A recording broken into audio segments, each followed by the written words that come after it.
Hello students, you all are welcome in grade 7, chapter number 15, Some Natural Phenomena.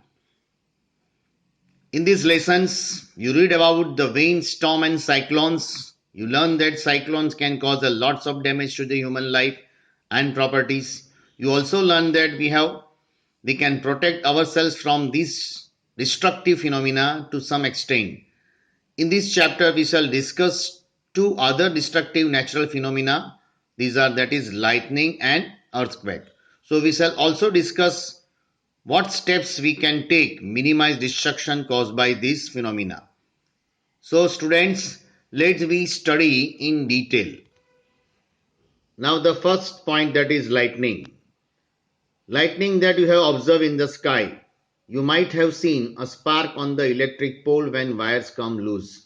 This phenomenon is quite common when wind is blowing and shaking the wires. You might also have seen the sparks when plug is loose in its socket. So lightning is also electric spark, but it is in huge scale. Correct? So that's like a spark that lightning is done, but it is a huge electric spark. So do you know that students, in each spark there will be a 25,000 volt will be there, correct? So now there are so many sparks that you can visualize in lightning during the monsoon seasons. So in ancient times the people did not understand the cause of this spark. They were therefore afraid of lightning and thought that the wrath of gods was visiting them. And now of course we understand that lightning is caused by the accumulation of charges in the clouds, positive charge, negative charge. We need not be afraid of the lightning, but we have to take good protections, good precautions to protect ourselves from the deadly sparks. The sparks that Greek news about, बराबर. तो पहले के ज़माने में वो sparks थे, वो लोग की क्या इमेजिनेशन थी, वो लोग क्या उनके बारे में सोचते थे. The ancient Greeks knew as early 600 BC that when number of that ember is a kind of resin was rubbed with the fur, it attracted the light objects such as hair. So you might have seen that when you take off woolen or polyester clothes, your hair stands on end. So if you take off these clothes in a dark, you even see a spark and hear crackling sound. Even in blanket also, when in this season we cover our body with the blanket in winter season, so in that also we hear the sound of crackling sound and some lightning will be there, some spark you can find in that blanket. So why this happens, right? So in 1752, Benjamin Franklin, an American scientist, showed that lightning and the spark from your clothes are essentially same phenomena. However, it took 2000 years for these realizations to occur. We shall now study the some properties of electric charges. We shall also see how they are related to lightning in the sky. Let us perform some activities to understand the nature of electric charges, but recall the first what you might have played as a game. When you rub plastic scale on your dry hair, the scale can attract very small pieces of paper. Now observe the video of natural phenomenon. When dazzling streaks of light flash across a dark sky during a rainy day, accompanied by thunder, it is known as lightning. Sometimes sparks are generated on an electric pole when wires become loose. This phenomena is quite common when a strong wind is blowing and shaking the wire. The story of lightning. In 1752, Benjamin Franklin observed a miraculous phenomenon when he was flying a kite during lightning and thunderstorm. He attached the kite to a silk string and tied an iron key at the other end. He tied a thin metal wire from the key and inserted it into a leaden jar a jar used for storing electric charge. He attached a silk ribbon to the key. Benjamin flew the kite by holding onto the silk ribbon. After some time, when he brought his knuckles near the key, he saw an electric spark between the key and his knuckles. Electricity from the clouds passed through the string to the keys, his knuckles, and finally to the earth. Franklin's experiment showed that lightning was static electricity. In a world where everything's wanted yesterday, you need separation in the cloud. As a thunderstorm grows, electric charges build up within the cloud, with positive charges at the top and negative charges at the bottom. Clouds get electrically charged because of the presence of friction between the wind and the clouds. An American scientist, Benjamin Franklin, showed that clouds have electrical charges. Negative and positive charges. Take two glass rods and rub them with a piece of silk cloth. Suspend one rod with a silk thread to a stand. Bring the other glass rod near it. You will observe that the suspended glass rod moves away from the other glass rod. Take a glass rod and rub it with silk cloth. Suspend it with a silk thread. Take an ebonite rod and rub it with a piece of fur. Bring this ebonite rod near the suspended charged glass rod. You will observe that the suspended glass rod gets attracted towards the ebonite rod. From the above activity, it is clear that there are two types of charges.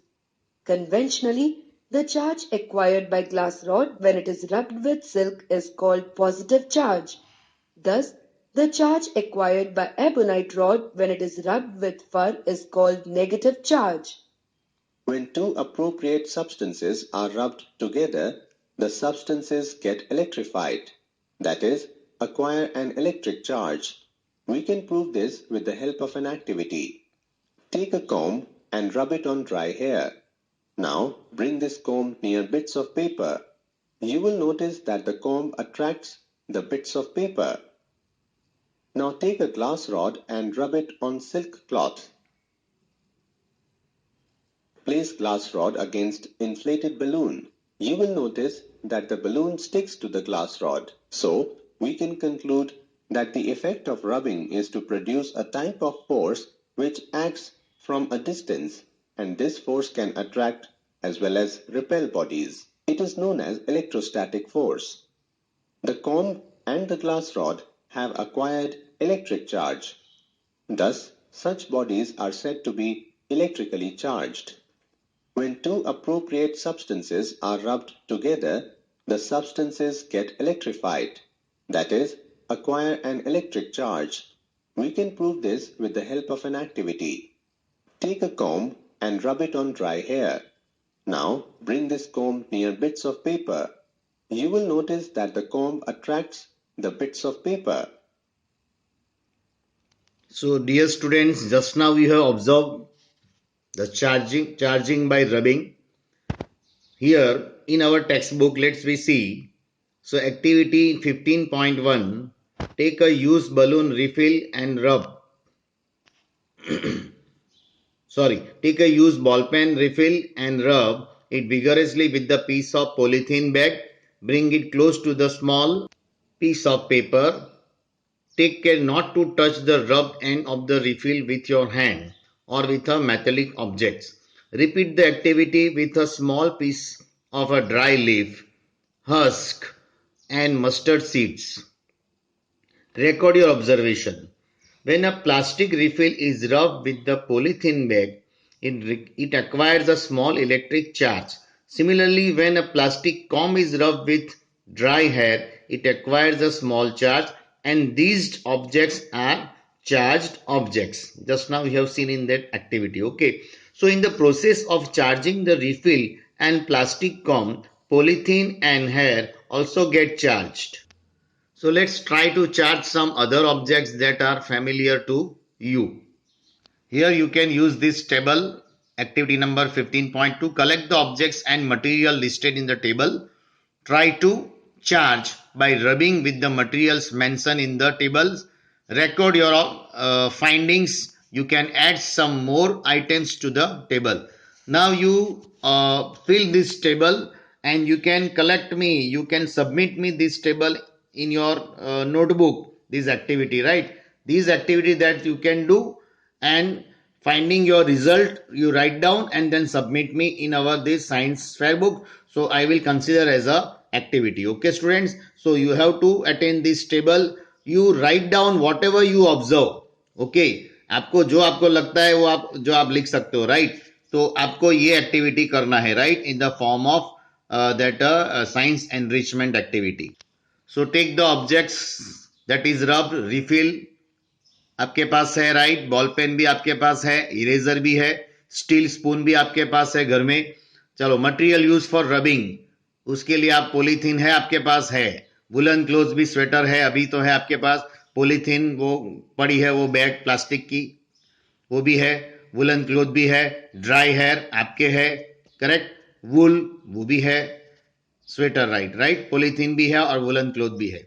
तो पहले आप refill को polythene और woollen cloth से आप रब करिए. क्या होता है आप देखिए, whether it is attract, does not attract piece of paper, small piece of paper एक बार जो आप लीजिए उसको रेडी रखिए, पहले ये घिसिए और देखिए वेदर इट इज अट्रैक्टेड और नॉट. अगर है तो यस लिखिए, अगर वो अट्रैक्ट होते हैं तो चार्ज, इट इज चार्ज, वो नहीं होते तो it is not charge.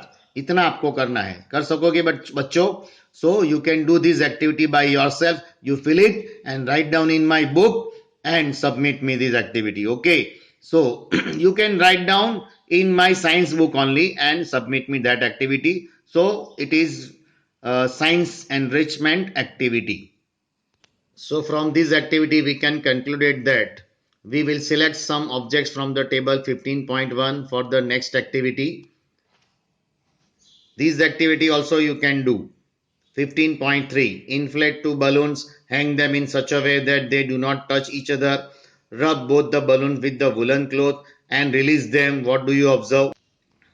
So now let us repeat this activity with the used pen refills. Rub one refill with the polythene, place it carefully in a glass tumbler using the tumbler as a stand.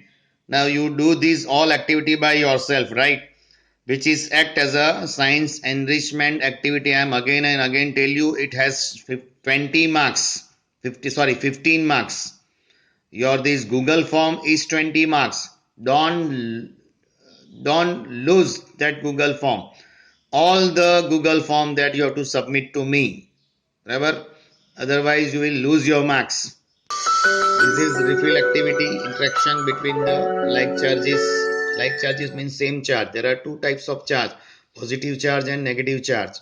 So when two like charges are there, repulsion is there. When plus and minus mean positive charge and negative charge together, attraction is there, right?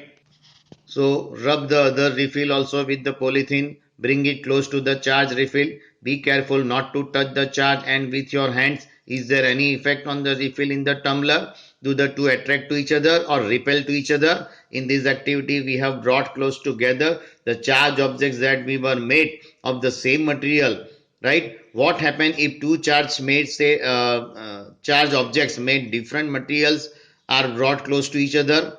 Let's find out. So rub the refill and place it gently in a glass tumbler as before. Bring an inflated charge balloon near the refill and observe. Observe like this way. Unlike charges attract each other means plus and minus to attract each other जैसे magnetism ने हमने अपने ढूंढा होगा, right? So opposite charge means plus and minus means north and south attract to each other, south and north attract to each other, right? Both like charge means plus plus or minus minus, they are repelled to each other. So let's summarize this observation. A charge balloon repel, right? A charge balloon repel a charge balloon. Charge refill repel a charge refill. But a charge balloon attracted a charge refill. When balloon is there and refill is there, they both are attracted. When refilled is there, they are a charge refill repel charge refill. They are repels to each other. But balloon and refill, they are attract to each other, right? does it indicative that the charge on balloon is of a different kind from the charge on the refill, right? तो balloon पे अलग charge होता है, refill पे अलग charge होता है, एक प्लस एक माइनस, या तो एक पॉजिटिव या तो एक नेगेटिव, राइट? तो positive negative they attract to each other, both positive they repel to each other, both negative they repel to each other, right? So it is convention to call the charges acquired by the glass rod when it is rubbed with the silk as positive, right? देखो, so we have found that when a glass rod, when it is rubbed with the silk, it is as a positive. It is observed that when a charged glass rod is brought near a charged plastic straw rubbed with the polythene, there is an attraction between two. So, what do you think would be the kind of charge on the plastic straw? Your guess that the plastic straw would be carry a negative charge is correct. So, this will come in the exams. Okay. So, when a glass rod is rubbed with that silk, it is act as a positive. But when the plastic straw rub with the polythene, there is attraction between two, and your guess that the plastic straw would carry a negative charge is correct. So the electric charges generated by the rubbing are static, right? It is static electricity. They do not move by themselves. When the charges move, they are constitute electric current, right? Electric current means that electrons are moving, but in this static electricity, electrons are not moving, they are steady. That's why the word from steady, static electricity will be there. So you have been reading about electric current since chapter number 6. The current in the circuit which makes a bulb glow, the current that makes wire hot, is nothing but motion of charges. So till here we study now. So next time we will do transfer of charges. Till then, have a nice day. Goodbye.